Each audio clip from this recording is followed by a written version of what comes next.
Welcome to Islamic Life Coach School Podcast. Apply tools that you learn in this podcast and your life will be unrecognizably successful. Now your host, Dr. Kamal Akhtar. Hello everyone. Peace and blessings be upon all of you. Today we're going to be talking about self-pity. That's an exciting topic.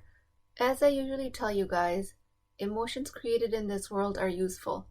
They teach us an important lesson. They grab our attention. Some uncomfortable emotions are very useful in this way because they are part of the contrast of life. But self-pity is not one of them. This emotion will single-handedly rob you of your goals, visions, and dreams. When you're in a state of negative memorized emotions, it's very hard to see the reality of your emotional state. A memorized emotion is a state where you experience an emotion frequently and you feel it so often that your brain gets trained to create it over and over again. The neural pathways that create the emotion are well ingrained. So despite of the circumstance or the stimulus, the brain gets wired to create self-pity, which is a memorized emotion. Since previously we might have never redirected our mind to snap out of it, the mental muscle of the thought that create self-pity become very strong. Such is the science behind all memorized emotions. And unfortunately, most of our memorized emotions are negative. Imagine a life where you're living memorized emotions of joy, excitement, adventure. Of course that's possible. And we have to deprogram negative memorized emotions one by one, self-pity being one of them. All of the thoughts that create self-pity appear factual just because of the fact that they happen so frequently. Again, all negative emotions are created to grab our attention. So you might ask if this pain is good for me or not. And if the answer is yes, you find out, why is this pain good for me? What am I learning here? And I get asked this question frequently. Is pain good for me overall? And I will say, of course, if it helps you stay away from injury and destruction. Like if you had a hand on a hot stove, how long would you want to keep it there until you realize that it's going to hurt you? Hopefully your answer will be a second, or even a fraction of a second. After that, you'll want to remove it because you felt the pain and you don't want your hand to get burned. But in case of memorized emotions, we keep the hand on the stove for a very long period of time, and it burns and we don't know how to remove it. If you want to find out why self-pity might have showed up, what is the benefit of self-pity and what was it trying to grab your attention towards, it might have been some sort of corrective action that needed to take place. Emotions like self-pity get ingrained into our bodies and our brains. Neurons get well insulated, which means we develop very strong mental muscles that produces self-pity very efficiently. A distinction I want to make is that you might be able to intellectually recognize self-pity in somebody else or maybe in yourself for a moment in time.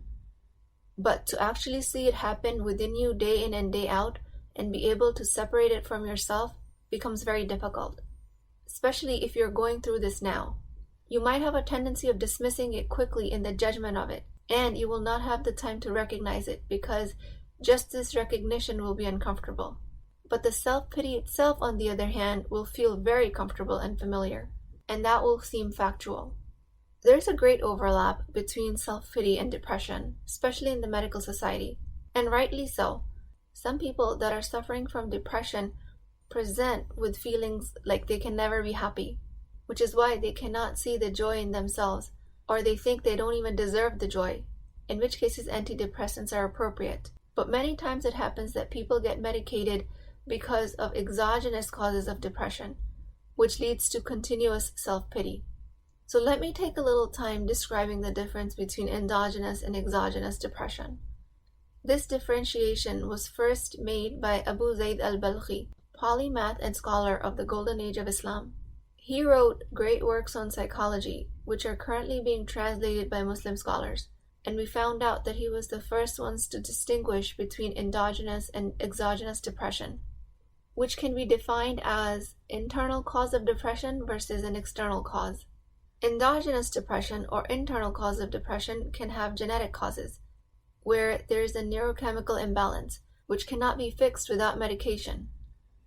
Diagnoses associated with this type of depression is like major depressive disorder, or MDD, Exogenous depression, on the other hand, is defined as something that was triggered after an external event took place, like a death of a loved one or extenuating difficult circumstances. Abu Zayd al-Balkhi distinguished between the two by saying that some depression comes from within us and the other one is reactive to the outside stimulus.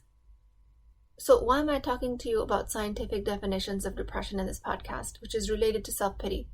And that's because self-pity is the most prominent symptom of depression. And if I am to make a blanket statement that you can change your thoughts to come out of self-pity, I don't want anybody to misconstrue it as that I am not recognizing difficulties related to genetic depression. I've said it many times before. All of this work is for clients and patients to develop insight. And if that is difficult because there is an ingrained neurochemical imbalance, then medications are the way to go until they find a more balanced and appropriate insight into life. And if self-pity continues to show up even with medications, then with life coaching we can totally work through it with the methods I describe in this podcast. I also want to point out that we have a very prescription-happy healthcare profession where an easiest way to satisfy a patient is to write a prescription and write a pill that's supposed to provide a quick fix. This type of medicine is also very commonly practiced. Again, every modality has a time and a place. And if you are one of those people who benefits from medications and are appropriately given medications, I don't want you to think that I'm leaving you out of the discussion. Or if you need medications, please seek professional help. So reactive depression, as Abu Zayd al-Balkhi puts it, is depression that happens because of stimulus outside of us. Our environment, our circumstances, our relationships, our financial situation. If we don't learn how to deal with it in a healthy manner, and if we stand there and dampen the effect of it with medications, that way we never learn how to manage our mind around sadness, sorrow, or feeling sorry for ourselves. We never learn how to allow for these uncomfortable emotions, in which case the initial uncomfortable emotion that came to protect us and warn us about something turns into a memorized self-pity and indulgent emotion, which can take the shape of depression. So I don't have a magic wand to tell you you do or you don't need medication, and this podcast again is not about medical advice. But if you think you'll benefit from medication, again, please seek professional medical help. In the end, the message I want to bring across is that medications should not be used as a substitute for learning a coping mechanism or how to deal with a difficult situation or difficult emotions in your life. And coaching should not be used as a substitute for medications if that's what you truly need. There are a lot of clients out there that are stuck in a negative downward spiral of self-pity, which might have started as a brief episode of sadness or feeling sorry for yourself. All of that gets compounded because of the judgment of the sadness and the unhappiness. And clients never really realizing if they were to stay with the negative emotion or the discomfort within their bodies long enough with curiosity, they could actually help digest the emotion. If you observe an emotion like an uninvested observer, out of pure curiosity, the emotion literally disintegrates within you. But never having learned that skill, and on top of that, having judgment for feeling unhappy, and having easy access to medications, creates layers and layers of underlying sadness until you're left with a big ball of self-pity. If you feel anxious and you feel sorry for yourself for feeling the anxiety, that's another layer of self-pity that you've just added. If you feel upset for feeling anxious all the time, and then you feel sorry for yourself, that's another layer of judgment on top of the many other layers. This way we keep adding layers upon layers of self-pity and judgment and other unrelated negative emotions. Whenever you're feeling a negative emotion, you can take command of your mind and forcefully redirect it away from it. It will help you from spiraling into self-pity. And if you can break that chain of feeling bad about feeling bad, then at least you'll keep things from spiraling out of control. It's one thing that you're feeling anxiety or frustration or upset. It's another thing that you're feeling sorry for yourself about all of them on top of it. Utilizing the formula CTFAR in this case would look like you examining your anxiety as a circumstance and figuring out what thoughts you're having about it. Most of the time, if you're creating self-pity about having anxiety, your thoughts would be of judgment of the initial negative emotion. This compounding effect is absolutely unnecessary, and in my opinion adds to 90% of the negative emotion that we experience on a daily basis. Just noticing anxiety and not being in judgment of it can help shed so much weight off of you. Self-pity also very commonly comes from comparing yourself to others. And it looks like a very subtle conversation with yourself, how you compare yourself to somebody else and tell yourself, she seems to have it all figured out. She seems to get her results from her actions. She knows what she's doing. She seems confident. These comparison type of thoughts are very subtle and will add layers of unnecessary self-pity. All of this process can be intercepted by you just observing these thoughts of comparison. I see a lot of self-pity in my weight loss clients because when they don't see the weight come off, then there is a whole self-pity party, because that is usually the very first reflective emotion.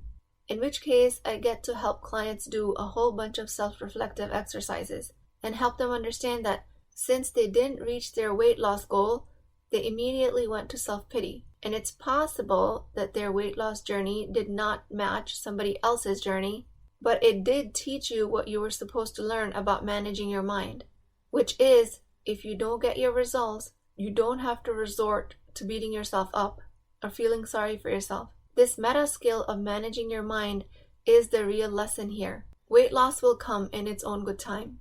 Maybe in cases like this, you will need to create resolve or determination as an emotion in order to continue your weight loss journey until you get the result you want. But if you fall back into self-pity and feeling sorry and despair, then of course you're going to put the weight back on, because you're going to eat to buffer the effects of the self-pity that you've just created for yourself.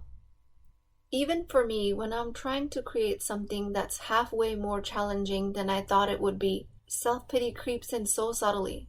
I have to be extremely vigilant. So the cycle can look something like this. We work hard in hopes of some results.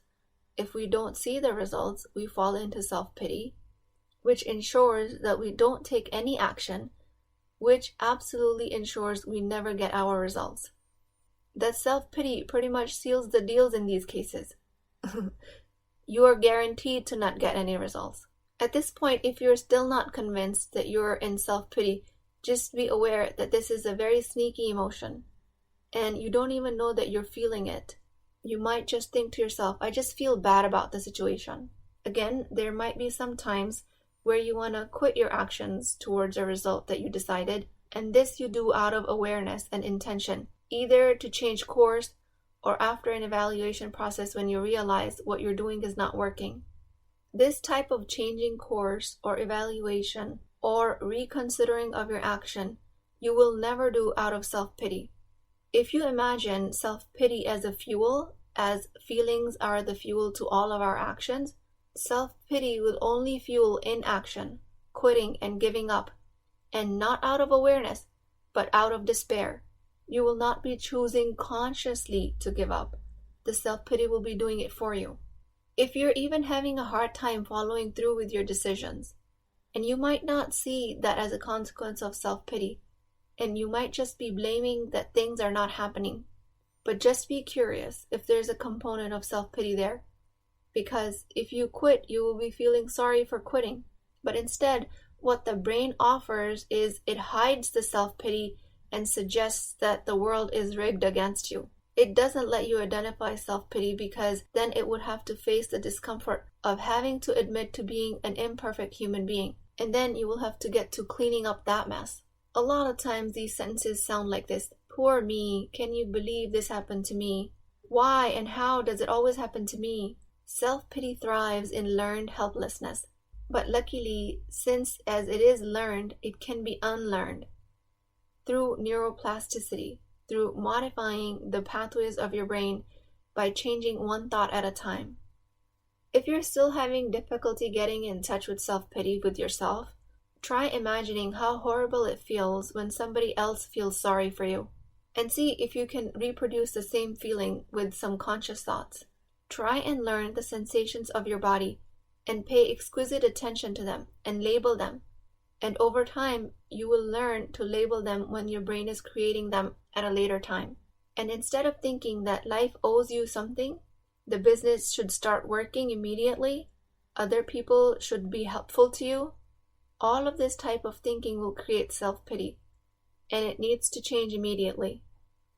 When you feel sorry for yourself for having conflicts, discord, and differences, the tendency of self-pity will be to label the world that it should be a harmonious place. There should be no differences among people. But that's not how life is. We are told that's not how human beings are created.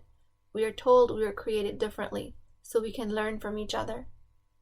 When we stop believing how life should be, and if life is supposed to be easy, then we can create dedication towards a result we actually want. Imagine you're going for a master's or a PhD program. You're not going to think it's going to be easy. You're going to prepare for classes that are challenging. You're going to expect it to be challenging. Then why do you expect life to be easy? While going towards your PhD, you're going to have to learn different material. You're not going to know it initially. You're going to make mistakes. You're going to have to work hard and dedicate time and effort and brain energy towards it. Well, for some of you it might come easy, but for most of us it doesn't. But in either case, in examples like this, when we anticipate something to be hard, we prepare to work hard. When you anticipate life to be easy, self-pity makes it really easy to think that things should not be the way they are. If you think of life as a curriculum that's supposed to be difficult, and you're learning your way through it, you're learning from it and with it, this way you would be able to avoid self-pity, and you will not quit halfway while doing your hard work. You cannot be feeling sorry for yourself and working hard at the same time. Those are mutually exclusive. You might be suppressing self-pity and then working hard, which just makes the work even harder. Resistance to any emotion makes it much bigger, because what ends up happening is that people suppress the self-pity and work hard against it, which exponentially increases the amount of work you have to do. At the same time, life presents obstacles and your brain is trying to fight an internal fight, trying to suppress self-pity and tell yourself, I'm working hard to overcome this. This is a lot of mental strain. This is a lot of background noise. It will drain you of your energy and your power that you can otherwise use to do just the hard work. Be honest to yourself if you're secretly believing that life should be easy. Who said life should be easy? There's nobody on the planet whose life is easy, no matter what they posted as on Instagram. And if somebody actually makes life look easy, it's because in the background they're working really hard to manage their mind around their challenges. Now let me speak to some religious expectations. And when it comes to self-pity and learned helplessness, it is not in itself a sin to feel that emotion. It's not even a sin to have passing thoughts that push us towards self-pity. But as I've said before, repeated thoughts that create learned helplessness are considered an action. Once a thought pops in your brain from a shaitan's whisper that my life should be different, it should not be like this, it should not have turned out like this, I should have different friends, different family, different circumstance. If a thought like this pops up in your head, you are not held accountable for an initial whispering. But if you leave it unchecked and the thought keeps repeating, stopping that thought is under your control, and that is something you will be held accountable for. Because if you don't stop it in its tracks, it will repeat itself until it starts to appear factual. And these factual appearing judgmental thoughts will seem like it's not your fault, but it will kind of be your fault because you let it go this far.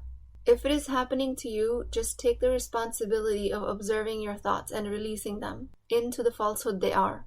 The actions here that we will be responsible for is that we did not dismantle this judgment-based belief system. Your life should not be different. It should be exactly the way it is, because that's how it is. Why fight reality? Allah subhanahu wa ta'ala has given you exactly what was intended. Why should the plan be any different? It should be exactly the way it is, period. The initial popping thought will turn into a constant engagement of a dialogue, and it will turn into learned helplessness and self-pity if we don't redirect our mind, which is under our capability. No emotions are ever a sin, but you can be held responsible for a memorized emotion. Also, on another hand, religion is not to be used to create toxic positivity where you're forcing yourself to believe positive thoughts that are just simply not believable to you. I mean, you cannot go from life is unfair to everything is fine and peachy and life has been created for me and this is good for me. If you don't believe it in that moment, you don't have to force yourself to believe it. Toxic positivity has been shown to carry the same risk factors to coronary disease as chronic stress. Religious teachings are not to be used to shove positive thoughts down your throat, because that can be extremely detrimental. It's not supposed to feel forceful when you're trying to believe something. If it is not available for you, that this life is good for me, then don't believe it. But in that case, are you able to at least keep an open mind that you're willing to see how this reality could be good for you? Or at the very least, admit to yourself that you're actually currently unable to see the good in this situation. This will at least open the door of being able to see any possibility of good in the future at a later time. Notice how this line of thinking feels slightly better than the whole world is rigged against me, but it is not a complete 180-degree turn from the original thought.